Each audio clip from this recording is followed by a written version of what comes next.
అందరికీ నమస్కారం. అమ్మ మాట అమ్మాయి బాట ఛానల్కి స్వాగతం. కథ చెప్పుకుందామా? నేరానికి తగిన శిక్ష. కాశీ పట్టణంలో ఒకప్పుడు కమల శ్రేష్ఠి అనే ధనిక వర్తకుడికి పద్మిని అనే చక్కని కుమార్తె ఉండేది. ఆమెకు మంచి గుణాలున్నట్లు పేరు ఉండేది. ఆమె కోసం వెతికి ఆమె తండ్రి చంద్రుడనే వాణ్ణి తెచ్చి వైభవంగా పెళ్లి చేసి అతన్ని ఇంట ఉంచుకొని క్రమంగా తన వర్తకమంతా అల్లుడికి అప్పచెప్పాడు. పద్మినికి మాత్రం చంద్రుడంటే ఇష్టం లేదు. పైగా మహాగుణవతిగాను పతివ్రతగాను నటిస్తూ చాటుగా యథేచ్ఛగా సంచరించసాగింది. కొంతకాలానికి ఆమెకు ఒక కొడుకు కలిగాడు. ఆమె వాణ్ణి తాక నిరాకరించి కొడుకైనా పురుషుడే కదా అన్నది. అమ్మో, ఎంత పతివ్రత అని అందరూ అనుకున్నారు. ఒకనాడు చంద్రుడు తన దుకాణంలో ఉండగా దారి వెంట పవిత్రోదకం చల్లుకుంటూ పోతున్న ఒక బ్రాహ్మణ యువకుడు కనిపించాడు. అతను చాలా అందంగానూ స్ఫురద్రూపిగానూ ఉన్నాడు. చూసేవాళ్లకు అతను మహా ఉత్తముడని పవిత్రుడని భావం కలిగింది. ఆ సమయాన చంద్రుడు ఎవరికో గోధుమలు కొలుస్తున్నాడు. ఆ గోధుమలలో నుంచి ఒక ఎండుపరక గాలికి లేచి ఆ బ్రాహ్మణ యువకుడి పిలక మీద వాలింది. చంద్రుడు నొచ్చుకుని దాన్ని తీయబోయాడు. కానీ ఆ బ్రాహ్మణ యువకుడు అతన్ని వారిస్తూ, ఆగు, నేను నా శిరస్సును ఖండించుకుంటాను. నేను ఇంతవరకు ఎలాంటి పాపమూ చెయ్యలేదు. ఇప్పుడు నా పట్ల పాపం జరిగింది. నా శిరస్సును ఖండించుకోవలసిందే అన్నాడు. చంద్రుడు ఎంతో చెప్పిన మీదట యువకుడు ఆ యువకుడి మీద ఎంతో భక్తి గౌరవము కలిగాయి.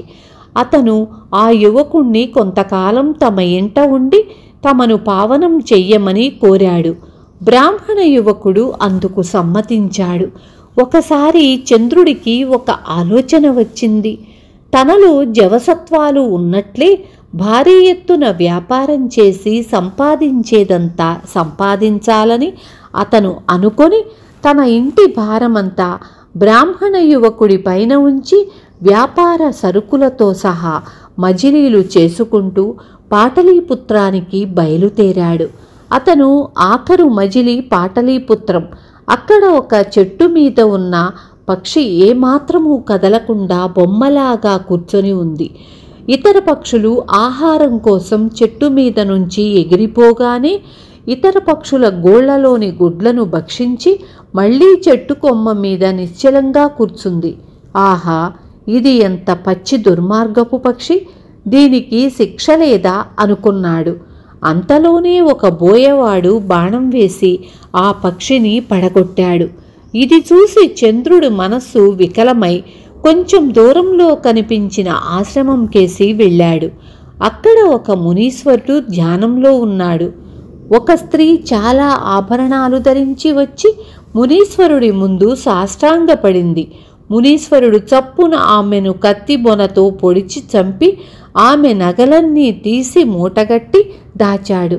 ఇదంతా చంద్రుడు దూరం నుంచి చూసిన సంగతి ఆ ముని గమనించలేదు. ఇది చూసిన మీదట చంద్రుడి అశాంతి మరింత అయింది. ఇంతలో రాజభటులు వచ్చి ఆ మునిని అతను హత్య చేసిన స్త్రీ శవాన్ని స్వాధీనపరచుకున్నారు. ప్రపంచంలో ధర్మం ఉన్నదనుకున్నాడు చంద్రుడు. అతని అశాంతి తగ్గిపోయింది. మహాపతివ్రత అయిన తన భార్య, మహాపురుషుడైన బ్రాహ్మణ యువకుడి లాంటి వాళ్ళు ప్రపంచంలో ఉండబట్టే ధర్మం నిలిచి ఉన్నదని అతను అనుకున్నాడు.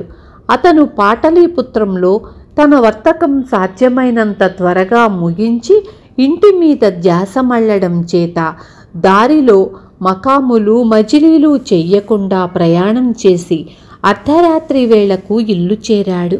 అతను తన గది కిటికీలో నుంచి లోపలికి చూసేసరికి తన భార్య, తను ఎంతో శీలవంతుడు నని నమ్మిన బ్రాహ్మణ యువకుడు కనిపించారు.